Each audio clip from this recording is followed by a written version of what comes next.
so someone asked here, who is this lady? Who doesn't know? Pardon me? I don't know. Okay, could be, exactly. So she's a singer, but here she is the judge, right? So he broke into Spanish, and all of a sudden, people don't just like it. What's happening? They love it. Okay, who's bilingual here? Okay. she's got the most fun in these classes, I tell you.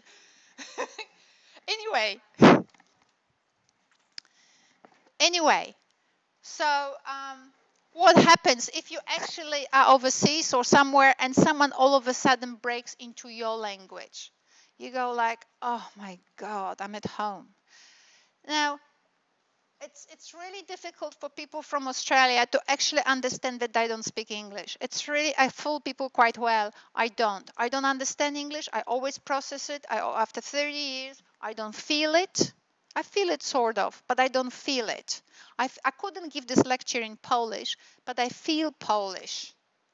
The connections are faster. I am made of Polish. Some of you are made of English because as you grow, your body organizes itself, and it needs a system, frames of reference, and it organizes itself to the English frames of reference, to your first language or many languages if you were raised in 2 different or 3 different languages. So what happens? Because the first language is your body, it's in your bones, not just blood, it's in your bones. So when she hears Spanish, she just blushes. She's in heaven, right? Other people like it, but the reaction is, okay. So what I usually use this lecture, this particular clip for, is for actually making people understand, making my students understand the concepts of social, cultural, and symbolic capital, right? So we're just going back to it for a good reason. So what's the educational capital here? What is he doing? He's standing there and says, I'm a 21st century guy. I speak at least 2 languages. And in America especially, we are in a culture where we sort of are like the UK people looking for excuses, right? But because very often we actually are not catching up with times. You go overseas and you find out that you're the only one who's monolingual. And in America, until very recently, and it's still the case in big universities, you cannot pass a degree without passing exam in a foreign language. And in every university in America, or at least the ones that I know of that people talk about, maybe there's some university where it doesn't happen. You've got to have a passport because you will travel. Like in Australia, in our university, we have scholarships. Government throwing money at us. No students are taking scholarships. The government gives you money to go somewhere for some prac experience or some course experience. We're not doing that. We're sitting in our little backyard. But the Americans are not doing this. We're thinking there's a crisis, not in America. Well, a little bit. The point is these guys are working their guts out. They're at the cutting edge of doing research, a cutting edge of thinking. So we were thinking, okay, they no longer produce Ford or cars. No, they produce knowledge. Someone else can do the manual thing. So they offload it. And now China is doing the manual thing. China will offload it to computers eventually. Eventually, nobody will be doing manual thing. It's just a progression. So we could read it as crisis, but what happens is change. Now, so he says, I'm a 21st century guy. I am bilingual at least. Social capital. What's the social capital here? What is he doing? Thinking. That's very good. But social capital is about what? What's the social capital about?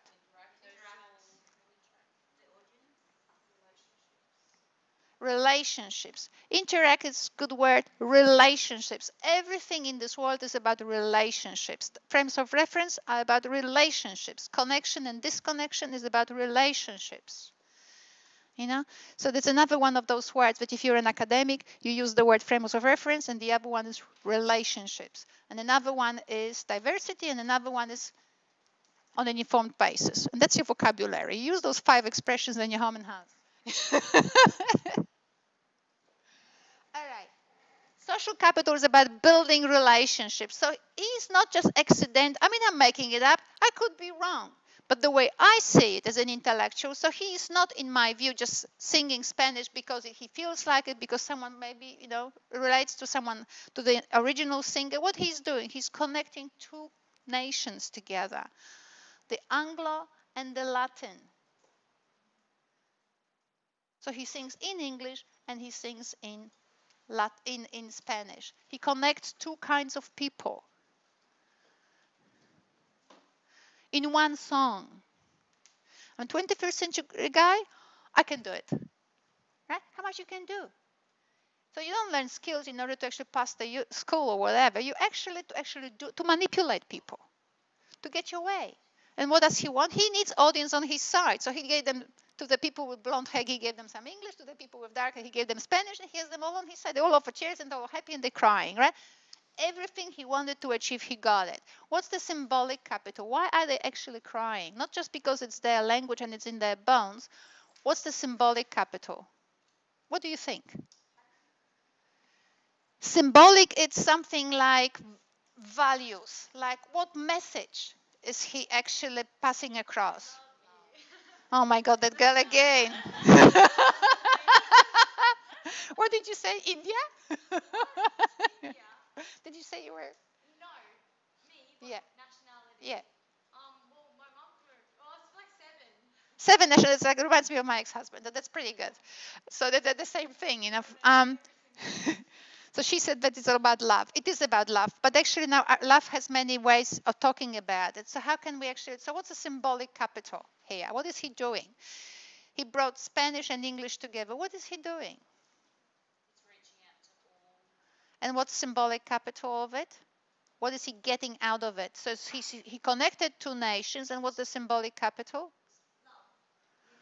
Don't listen to her, guys. This is about love, unity. Yeah, love, unity, love, unity. Dig deeper.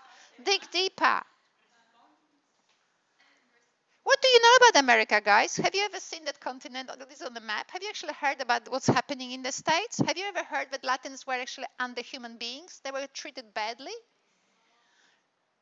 The black Americans were treated, but black Africans were treated badly. The Latins, the white people actually have a pretty good business out of actually mistreating other people, right? It's kind of like, yeah. And what he's actually doing is being Latino is good. It's legitimate. He legitimizes the Latinos by actually referring back to Spanish. He says being Latino is all right. Being English is all right. Mixing together is all right. You legitimize people. You say they all are okay. They all have a role to play. We're all fine. And that's why to us it's obvious. Australia has been multicultural for some time, and actually to the point that it's almost like someone like me used it, because I hate filling forms. And I would go to the bank when I was in my 20s and I'd go, oh my God, the form. And they would say to me, child, give it to me. And they were filling my forms. I mean, I was doing PhD. Obviously, I could fill my form, right? But because we have this understanding and feeling for another person, it still happens to me because of this accent of mine I have. It can't even comprehend how much people do for me. Because they feel sorry for me. If I told them I actually train people how to write in English. It's funny, isn't it? Point is, we are a bit more accustomed to diversity, maybe in America in some aspects as well, but there's been a culture of real discrimination, right? And against Latino people. So, reaching out, that's a social, bringing the audience on his side, that's the social capital, and the symbolic capital. We all have a role to play. We're all fine. He legitimizes both cultures together. It's a message. And that's why everybody is happy, because everybody loves being legitimized. People want to be included. If he sang Polish, the whole half of the audience was probably Polish too. They would have been crying and they would have felt good. It's nice to be recognized. It's nice to be legitimized on an international scene like X Factor. Right, so that's very interesting how that social, educational, and symbolic capital actually is present in everything we do. In everything we do, we just don't say it. And we see it when when the discrimination happens, or when someone does something stupid, and you say, well, you haven't read it, educational capital. You haven't seen it, educational capital.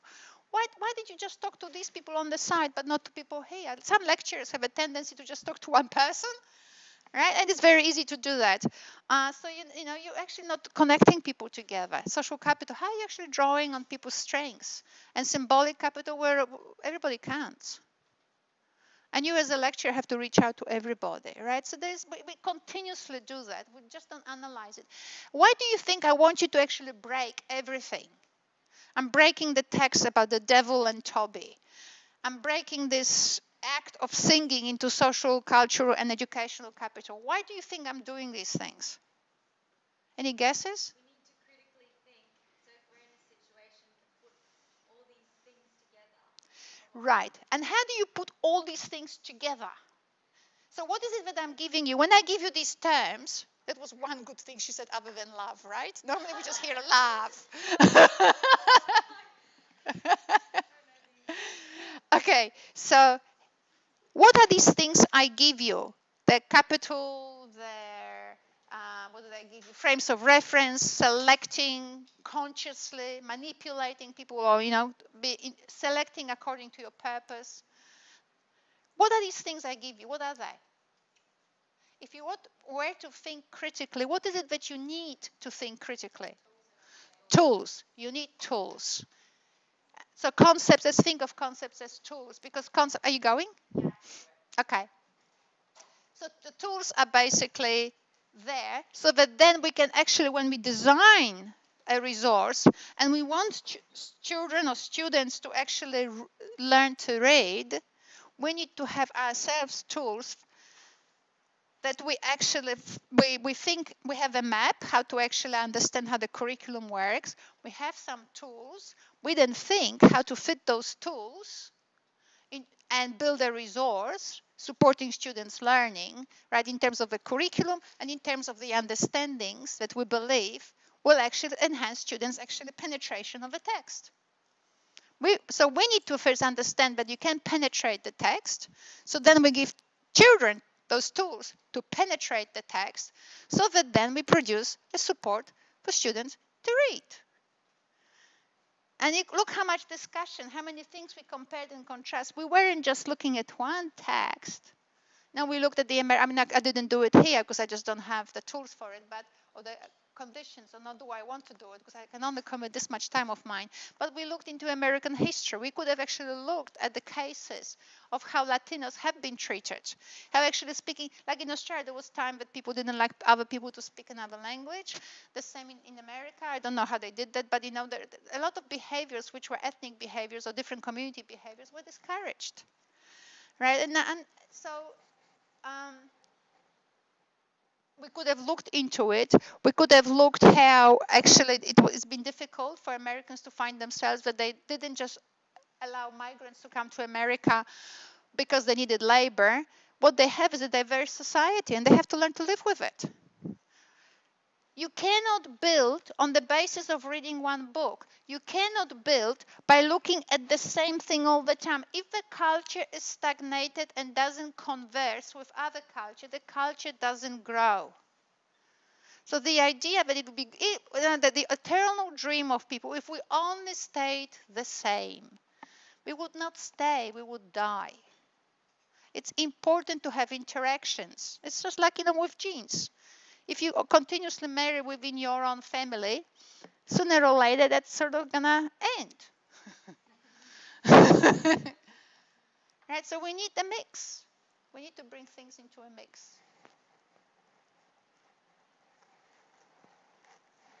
So if you ever think about the social and cultural and educational capital, just think of this video because it gives you a bit of a feel for what these things mean, kind of in relation to practice. And if you think about frames of reference and tools for understanding how to make people, how to help people to actually understand what's involved in the text, the idea of frames of reference is good. The idea of Toby and Devil, why was that contrast useful in a comedy sketch? It would just not work in an academic context. And it's very good.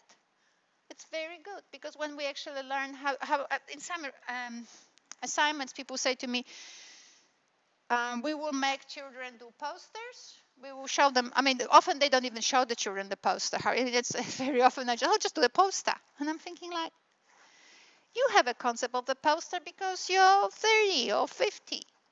They are 5. What's the difference between a poster and a story?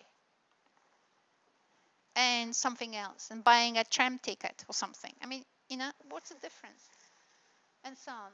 So the idea that in one genre, which is the comedy sketch, you disconnect, and in the other one you connect. It's a lovely tool. It's a lovely thing to think about.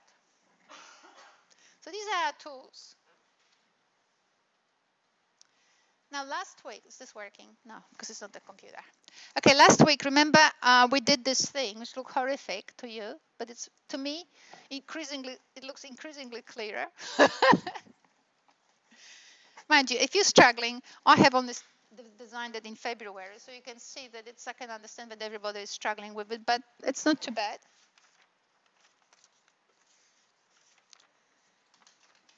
I've got my help file here.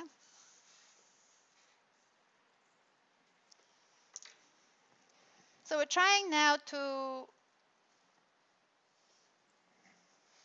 build towards assignment 2 slowly. This also feeds your understanding. I mean, if you actually work with those tools I explained about how to actually break the text and into pieces and how to analyze the text.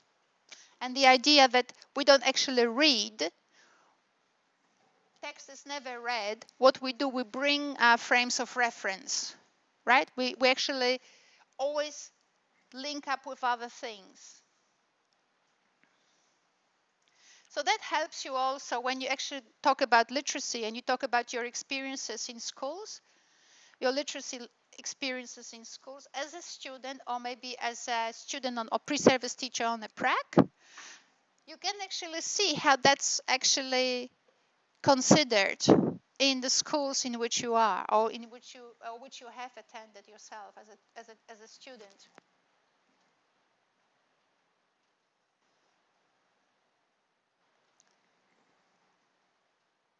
It's different nowadays. So what happens very often that when people actually study how to actually support children in reading, and if they study with people from my generation or older, or people who were trained by people older than me or something, the likelihood of continuing this thing that sort of tradition that we just read the book and we look at the book and we explain the book until the children can memorize the book and then we move to the next book. So that's bad, but it's not as bad as I read it to you and then we go to a travel agency and then we will go to the scent pit and then we will do something else and then we do something else and then you wonder why they have a ADHD or whatever it is called, this sort of disorder of attention. I've got a friend who is doing extraordinary things in music. She works with children from 2 to 5.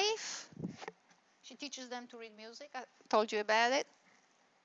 She gets kids focused, kids with any autism and or whatever you name, and she has them there because music helps. And they have uninterrupted attention span for hours. Hours. And if you actually are in your family and you work with, and you sometimes engage with children in your family or your own children, you know, but with the kid, you can get into an activity that just goes on and on and on. And that's with the children who have no problems, but children who are diagnosed as having problems, most of the time they misdiagnose, but children who really have problems, you just learn how to do it. You just have to have a bag of your conceptual tools and you make them actually available to them in order for them to actually follow up their own questions and their own tangents and bring it together into the group and be recognized as part of the group and all of that. So it's not simple. But yeah, if you have some tools and if you understand what's involved, then you actually can think. I very often stress having a model. I've got PhD students and people who actually have taught. And to a particular friend of mine that I always say, why is it, I say to her, when you write a PhD, you rely on a framework. That's a framework. But when you talk about teaching, why do you always go back to your experience? Why do you never talk about your experience through framework? Now, the reason why I'm saying this, I don't want you to be, of course, PhD students today, but the reason why I'm saying this, that's why people actually say to you, you've got to have a framework, pedagogic framework. You have to have an understanding why you do what you do. Because if you actually design things for your classroom, or, design things for your classroom, if you don't have a map, are you just going to walk anywhere it feels good? You need to have a map. You need to have a map. Because there were people before you. You actually are not walking where you feel like, even when you want to. You actually have roads, right? Someone before you build a road. So you may not have a map and you may go by the field, but there is a road you drive. There is something already there. So you're not just going like, what's the word for it? Hey? No, there's a word for it. Moonwalking or whatever it is. You're just not doing the sort of ad hoc selections. They actually, one way or another, you're guided. Point is, we need a map for two reasons. One, to actually, one, because you need something, well, maybe for one reason, you need to check yourself. You need to have a checklist. You need to have something as a reference, whether you have covered things, and you need to check whether you actually have covered things, because you are paid to cover things, if I could put it this way. Right? At the end of the day, a baguette has to come out from your bakery, not whatever you feel like today. I felt love. I just put different things together in, and that thing popped out. Nobody bought it, but that felt good when I was doing it. And you can do it at home because nobody gives you $70,000 for that. When you go to school, you paid to deliver a product. You paid to check. And if you want to have a fruitful life, a map will help you to become a leader, to have a career. Without the map, you're continuously doing over and over and over the same thing. And you just can't understand why other people bother, because you know it is all about the same thing, but it isn't. Very often I get a question like, for example, people interview me for something and they say, Ania, how's your teaching? And I'm looking at them like, oh my God, I teach. I wouldn't even notice. I mean, that I created in February. What do you think I'm doing with you? It's not teaching, it's part of my research. I'm working with you on problems and with the curriculum, with all the guidelines, but I'm working with you in an innovative way, testing myself. Can we do it better? This semester is not run anywhere the same way as a summer semester. Totally different. Summer semester people saw that, but it was in lecture 12. I just shoved it in just in case. And some people embraced it in the assignment, and that was good to see, and so on. But now we are working with it. I don't throw it in. I just put it in as a core, because I typically tell people how to use the curriculum, but I just find it very difficult talking, explaining until I actually got to a point where I could actually put it in a two-dimensional way. So there. So we've got all these tools, we've got all these things in our head, cross-curricular priorities and all these capabilities, and then we can think that the capabilities we could divide into those different capitals, so social means that every social capability, probably we could actually think of those capabilities in terms of a social, cultural, and symbolic. We'll go through it just a little bit today because we're playing now, just in case you didn't know, we're playing at this very moment. Okay, so my question to you is, and that was very interesting because I taught similar thing yesterday with teachers, pre-service teachers of languages other than English. And the person said to me, Ania, how can we cover cross-curricular priorities when we actually are teaching Italian? You'd throw me off last year, but not this year. Right? Because what are the cross-curricular capabilities about? Community orientation, which is sustainability. Well, sustainability has many aspects, but community orientation is part of it. It has indigenous cultures, that's not Italian, and it has Asian connection. nothing to do with Italian. And we went, oh my God, how does Italian fit here? Well, they went, oh my God, I did it. Right? But it is interesting. So how can we put it in? But you know how actually my first reaction to like, unfortunately I'm recording, it's gonna go into the world. But the truth is, I did panic first, right? I always do. Oh my God, how do you put Indonesian? That's easy, but Italian? Anyway, but what I do, and this is why I'm talking about the map, doesn't matter whether I do research or teaching here, I always go back to principles. I always go back to principles. So sometimes when I write a publication, I mean, I've been discovering and increasingly more, I'm amazed what comes out. Like, like graduate attributes, people say to you, graduate attributes, this means this, this means this. Actually, the way I did the research on graduate attributes, they're not statements, they're actually questions. And I went and called my ex-husband, who's a professor. I go, Angel, they are questions. And he doesn't care. He knows that there will be something amazing, right? Because if you work with principles, you actually drop all the assumptions in terms of like unexplored, uncritically sort of accepted, and people continuously reproduce and repeat all these myths. But when you start working with principles, things open up. So when I sort of looked at these cross-curricular capabilities, and so what we have to design, we have to think about how to design a learning resource for teaching, for supporting students in reading. So that's assignment 2. But for assignment 1, what we would like to know is think to ourselves, if I have to put some reflections about the past or how I think all of this actually relates to literacy pedagogy, right? You need to have some understanding, some tools, again, against which you can actually construct your response. So this bit of the second lecture kind of addresses this. And I'm asking myself, if you had cross-curricular capabilities, and now you have to produce 5 lessons to support students in their reading, how would you do that? I mean, how do you start? What would be the principle? You may not know, so I'll give you the principle, but we might just think to ourselves, where would we start? So we have to have cross-curricular priorities. I mean, if you don't, what typically will be done, my guess is, people will say, well, I'll just address one. I don't think you can. I think you actually should not. You should actually, for every unit of work you design, because you probably will work with units of work, which is a composite of, say, 10 lessons or 15 lessons or something like that, depending on how many hours. Usually it's 2 hours, but I don't know. Typically it's 2 hours, so it's 2 hours per day or something, something like that. Depends on the school.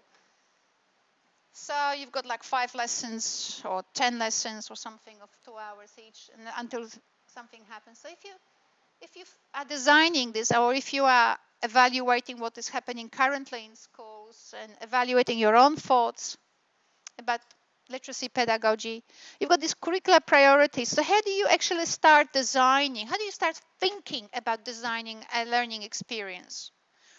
You've got so many capabilities.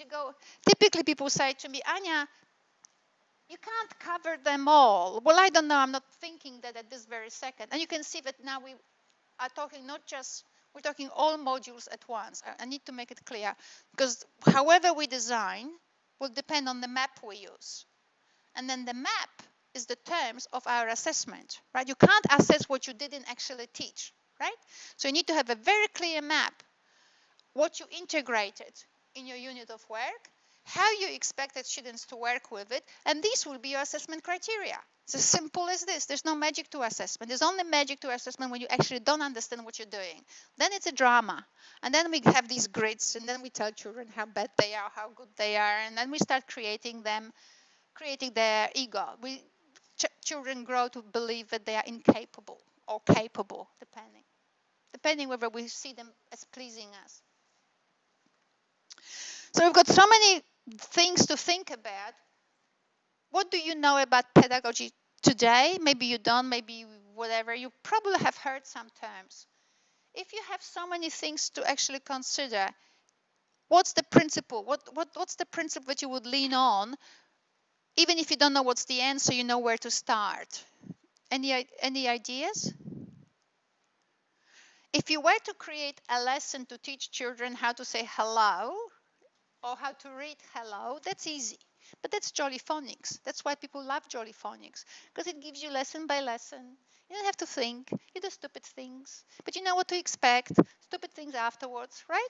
And then you have no legitimation about it because neuroscience is saying it ain't working this way. But it doesn't matter. It seems to work in classroom, so it's all right. And those who don't, what I'm saying is people like these sort of small, low-level outcomes because they say it works. And I say not in relation to the curriculum. May work in relation to what's in your head, but not in relation to the curriculum. Curriculum wants all of these things. Here's your little say B. Say B. Have you ever learned another language? Have you ever heard Thai people speak? Do you actually hear what they say? I never hear. I have Cambodian students. Oh my God. They say to me their names in Cambodian and I don't hear them. I don't have perceptive systems for it. 50% of our students are from elsewhere. And you say B. And the white person says B. And the non-white person says, what the heck did she say? V? Right? For a good reason. And I'm not saying that say B in itself is a bad thing, but what's the purpose of it? Where is the moment in classes in your design for the say B? Maybe a situation but you never actually have to use it. Maybe kids will be so good at it that that will just go away. Question is, what's the principle? We've got all these outcomes, all these concerns here, these big capabilities. Where do we start? What's the principle? What can help us address them, all the capabilities at once? Where do we start for all of this to be addressed? What concepts do you have already? Have you heard or you know where to start? You're designing something. What concept regarding the design of the learning experience you know that can... Okay, so what happens, I can't stop myself because you keep throwing these things and I probably have to address it, but by now I have very short. When you think you know the students, you don't know the students, you have framed them according to your understanding. And what you're not teaching them is how to cope with the world as it unravels itself in front of them. They just cope with the way, with your assumptions of you, how you frame them. So the concept of knowing the student is very ambiguous and can be very dangerous. I'm not saying that there is no place for it, but unless you actually have an intellectual framework for your teaching, you can forget what counts, which is the intellectual framework, and run with the typical reproduction system in pedagogy. And you just know your students, and then you just know we just do what works, and you just do the outcomes, and then you just read the book for them, and then you get them to do the poster, and then everybody is happy. Then you display the poster, parents come, and then they see the poster, everybody is clapping, and I'm happy. Right? So whatever. Point is, have you heard some terms that will help you to think how do you enable all these capabilities to be engaged when you actually design a learning experience? Have you heard of some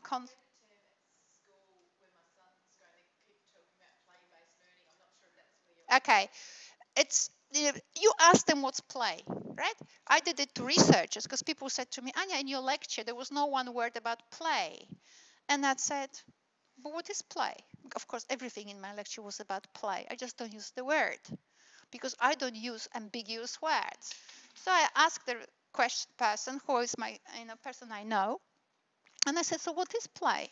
Because it was colloquial. It was us all about growing together. It was, and that person looked at me like, how do you act? Like, what do you think it's play? Like, she said, I don't have to answer this question.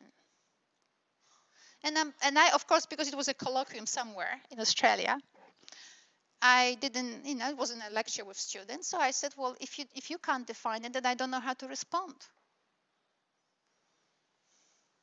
What I wanted to do is to actually trigger in a person in my interaction. I wanted to trigger in them thinking, and now of course have students who've done work on play, and myself I actually read Vygotsky and so on about play.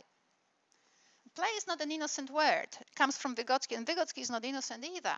And remember, he wrote in the Marxist ideology, and also wrote his theories 100 years ago. I'm not saying play is bad. I'm just saying we need to define what we're doing, because otherwise we might be actually going the wrong track. So play is not too bad. Let's hold on to the play. So what's play actually do? What's so valuable about play? Play, so you test your own powers, right? You test your boundaries. You test, it's not what Vygotsky says, but that's what I'm saying. You test your boundaries. That's what biologists would say. What do bears do? Bears don't play together to just, I mean, for the fun of it, they do. But when they slap each other, what do they do? Just, when does it hurt? When will it hurt? Or when they climb the trees, right? They grow their fingernails and they strengthen their muscles and all. They test their boundaries, how much they can do, until they find out, like my doggy, and the one had a doggy. When they tested their boundaries, every half a year, after a certain period of life, my doggy felt, well, maybe it's time he's going to be the big boy here. So we had to use, because I didn't desex him and he was an alpha dog, we used strategies at home in order to remind our doggy, no, he wasn't the alpha boy. Right? But he was testing himself, and then he got to the point where his hormones and his responses from the environment told him he's full-blown doggy now. And I said, maybe, but not the boy, not the alpha boy in this household. You might be full-blown boy, but not actually an alpha male in this household. So they test their boundaries, right? Until the environment gives them enough clues that they say, okay, I can do more. Right, so that's good. Play is a good word.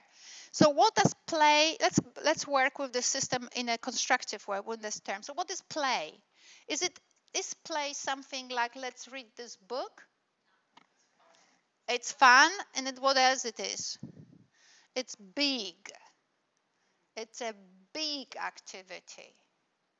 Because we can look here, and we can, well, of course, some people don't make it big, right? Because some people control, like people who actually use Vygotsky control play almost at every step, right? But that's because they have neurosia, those people.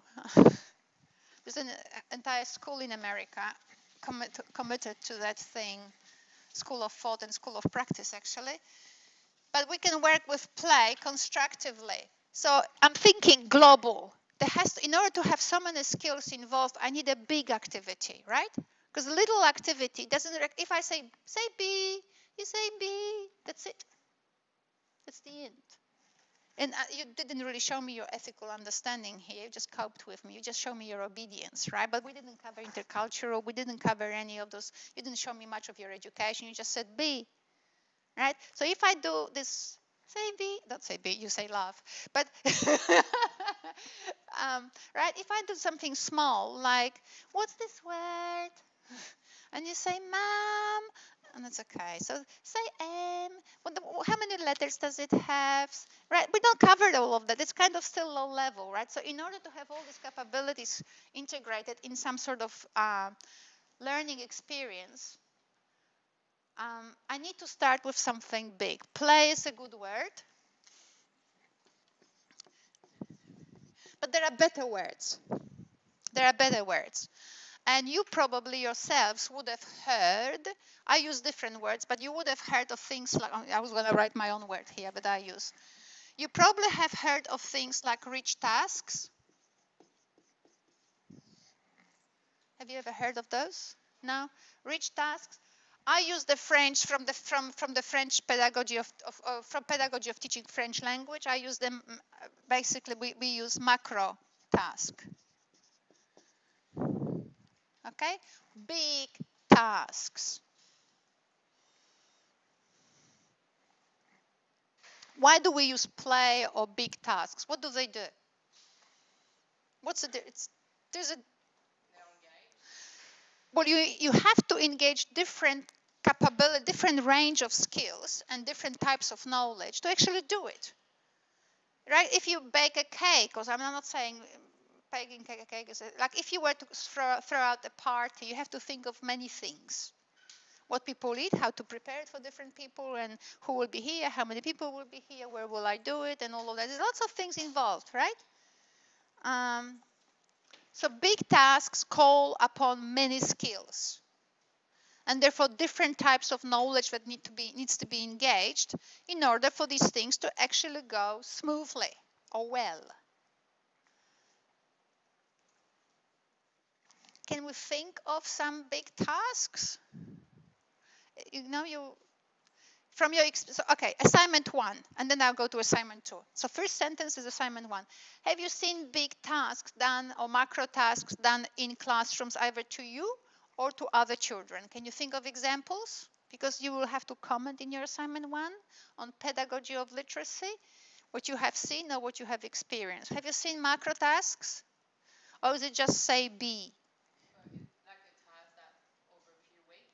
Yes. Yeah, last work I've done, they were reading the Lorax in groups, and then from that they had to rewrite the text themselves. Okay, stop. We will go with that. Okay, that's a great thing.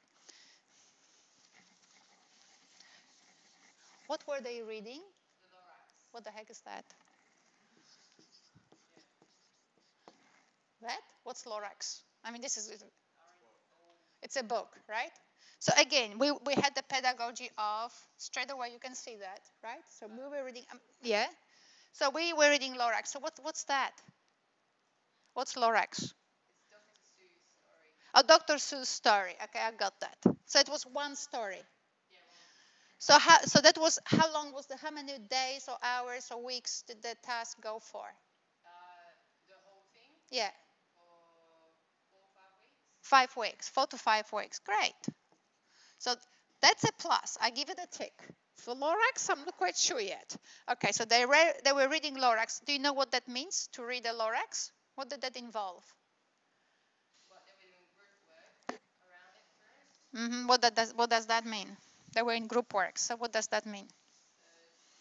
They were doing like reading lessons. So They were doing reading lessons. So I'm sorry, I'm just repeating it for the thing because they can't hear you. yeah. So they were dividing the class in 4 groups, and then one group would read the Lorax with teachers, one after the other, and then the other group were doing different readings, and then they would just rotate. That's wonderful. Does anyone understand that? Could you reproduce it? No, you couldn't, because you don't know what it means. You don't really know what's involved. If you were to actually create a science experiment, would you know what was involved? No, it sounds pretty basic though. No, but you can't even sound basic. Well, it sounds basic, I agree, but you can't really even know what were the bits to put together for the thing to explode, or for the thing to turn into some other thing, right? We don't yet know. So can you give us more? So one were reading with the teacher. So a teacher was reading first. They were reading themselves, one Yeah. after the other, the Lorax story. And then one group was doing science cards or something. Science what? Science cards. Okay, science cards. Yeah. What does that mean? So they had different cards of science, and they had to read and then questions to answer. Science cards they had. So it was question answer thing, right? Yeah. So we've spoken today about it. So what we have, first we have a book, they read something, right? Yeah. Then we have science cards. What else do we have? Then we had dictionary meaning. Everything we covered today, right? Everything. You tell me how he would have understood Toby from the dictionary. If he's from, where are you from? East Timor. I thought so, but I didn't want to guess, right? Or how my mother would get it. So the dictionary meaning, that's really good. I'm not saying there is no place for dictionary, but it's not enough. Yeah, what else? And then the last group were doing computer games around literacy. Computer games around literacy. Okay. All right. So how did that teach them the ethics? Well, yeah, that thing. Right? We see how much we have learned so far, but when we see a structure where they have a single book, where they then read in groups a text, some people sleep, some people read it really well, and then they have to produce question answer. So again, we request from children to produce things that children have no space to give. Then we give them wherever they stumble, they can actually read up in a dictionary. Oh, that's easy. And then on top of it, to make it ICT, we just give them a few games. Now, And what's the rationale about it in terms of where's indigenous knowledge is here? Connection with Asia. And then what is another one? Community orientation. For whom were they doing all that? Themselves, for the teacher. You have a child, some of you might have children. How old is your child? The older ones is 3.5. Even with these little ones, you can find out. We're gonna do something for grandma. Oh my God, right? There's no end. There is no end of ideas because the sensation of the love for grandma is so big that we are exploding with it, right? But if you say, and I saw it yesterday, okay, I'm riding the bike. I ride bikes every morning, right? And the little girl, and I relate to it because I'm the godmother of that Romanian girl. Our computer is going to die in a minute. So the child is going, no, the father is going to work in the morning, and the little girl is already dressed in her uniform and runs after the father. Oh my God, she loves her daddy. You know, I just walk you a little bit, you know, so you have a 5-year-old child. You know, perhaps it's not too bad, you know, it's not going to be run over, but, you know, you worry a little bit. And the mother comes with that. And so the kid, there's this command, really sharp command, and the kid turns around. But there are ways.